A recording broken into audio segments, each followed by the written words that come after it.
Good evening all, wildweatherlogs.com, and this is a tropical update for Thursday night, September 23rd. And here we are, folks. Here's Matthew. Thought last night, 24 hours from now, last night, we would have Matthew, and we do south of Jamaica. Matthew heading off to the west with 40-mile-per-hour winds. Matthew convection right around the center, so all systems go here. The water temperatures underneath Matthew are extremely warm, ranging from 87 to 91 degrees, and that would go all the way up into the Gulf of Mexico. So no short of latent heat here. Plenty of warm waters to feed off of for Matthew, which is problematic because if Matthew were to slow down, stay over this water when we get north of Honduras, that could really strengthen Matthew up. But it's going to be the track that's going to be critical here as to how strong Matthew gets. Matthew right now moving off to the west, maybe slightly north and west. And it looks like in time, probably starting west, northwest, and it is likely to scrape the northern coast of Honduras, maybe just north of Honduras here. If it can stay out over this water, it has a better shot, obviously, of intensifying and maintaining its intensity. If it's over the land, obviously, this is a much weaker system, and maybe it just moves off to the west here. The intensity of the system will determine where maybe Matthew will go. As you can see, the clouds up in here moving off to the north, northwest, and northwest. So time Matthew will start tearing off to the northwest. How quickly that happens will determine its track as well. Kind of reminds me of, Mitch was this area back a few years ago, and was able to north of Honduras. In this area, it has exploded into Category 5 hurricane. I don't know that that's going to happen with Matthew, but, we want to definitely see what happens in terms of whether it's on the coast or if it's over the water. Over the water, much stronger system. Over the coast, a weaker system. Alright, with that said, let's get to the water vapor map. Alright, let's go to hamweather.com. That was just weatherunderground.com. Let's go to hamweather.com. Let's let the map tell the story. Let's get down in here. Let's get the business here. Alright. Down here, Matthew is just off the screen. Here is the upper level. There's an upper level low here in the central Gulf of Mexico moving. You're going to see a few interesting things we have to point out when it comes to Matthew. Here's your upper level low moving to the west here toward Louisiana. In fact, this is blowing up a southerly flow out of the deep chasms of the Caribbean, whereas Matthew is at the time being.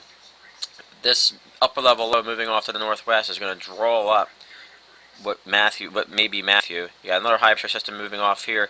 In tandem, both will draw up Matthew into the Gulf of Mexico, or maybe even across to the western tip of Cuba. This is also speculation, but that could be what's going to happen here. In addition, this corridor of southerly winds in front of the upper low and around backside area of high pressure would bring Matthew up into the Gulf of Mexico and toward probably Apalachicola over here to the coast of Florida. In this area here, has to really watch Matthew over the next, I would say, 2 or 4 days.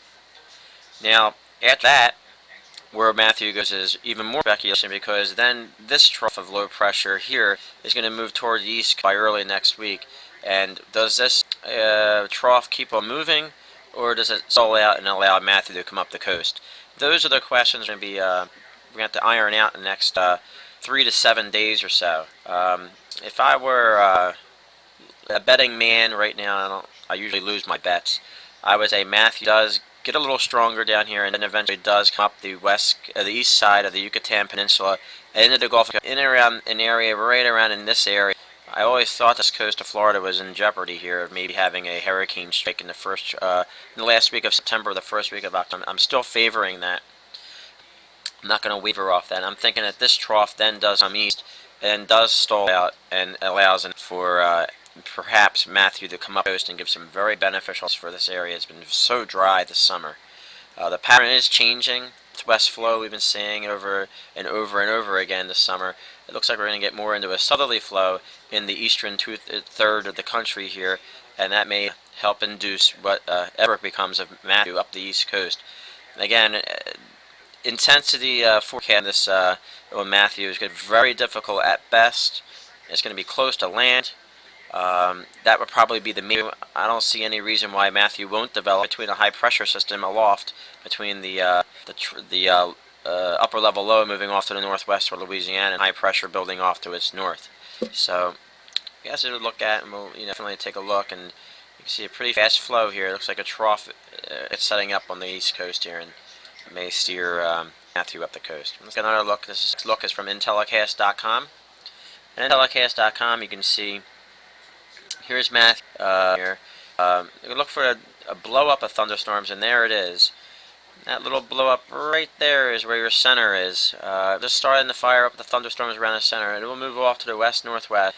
And then the big question is right here, when it gets into this area right here, how strong will Matthew get? Determine whether Matthew is able to get tugged to the north and up into the Gulf of Mexico into this area, or if Matthew stays weaker, it just moseys on across Belize and into Central America and maybe into Mexico. Lots of questions. At this point, you really have to say it's like 50-50 shot either way. Whether it goes straight west into Central America or whether it does eventually get stronger, move off to west-northwest, get into this area, and then get under influence of the upper level low, which is right about here right now, moving off to the northwest, will draw Matthew up into the eastern Gulf of Mexico. And then from there, Matthew would then be steered by a trough coming down from the northwest and then up the east coast in time. Lots of things to watch. If you are basically, going to this area is prime this time of the year, we can get those Hurricane Mitch type things going on. I'm not saying that Matthew will become that, but the waters down here, folks, from where Matthew is up into this location and up into the eastern Gulf of Mexico have been untouched. 86 to 91 degree water temperatures. I know we're looking in the mid and upper 80s here in Tampa Bay. So lots of heat, lots of energy. And you folks along the Gulf Coast, I know, I've been saying for a while, the Florida West Coast, along from Apalachicola down to Fort Myers, really got to pay attention. Even in the next, I would say, 2 to 3, 4 weeks here, because Matthew may be the only player. Eventually, there may be something else, and we're going to watch this area right here behind it. Well, let's take one at a time. Right now, we'll deal with Matthew. 13th named storm this season. I'm going to give my track out in a little bit, but I'm thinking we have two possible track scenarios. One going this way and again across Central America and out into Mexico. And the other one coming up here, skirt along the northern Honduras coast and then making a turn to the north in time. How that turn north happens will determine how strong this is and how far north it can get. That's all I have for now. We're going to watch this. Matthew, and maybe there's a Nicole behind it. What I can tell you is from Florida up East Coast, the protection from the tropical systems changing pattern here, at least in the next 10 days, our protection might have run out. Alright, this is Wild Weather for LiveWeatherBlogs.com. Keep abreast of the situation. Again, you're along the Florida West Coast, Gulf Coast of Florida, on the West Coast there. Keep tabs on this and make sure you have your hurricane preparedness kits ready, as I've been saying for a couple of weeks now. We have something to deal with here before too long, I would say, by this weekend. Alright, everyone have a great night and take care.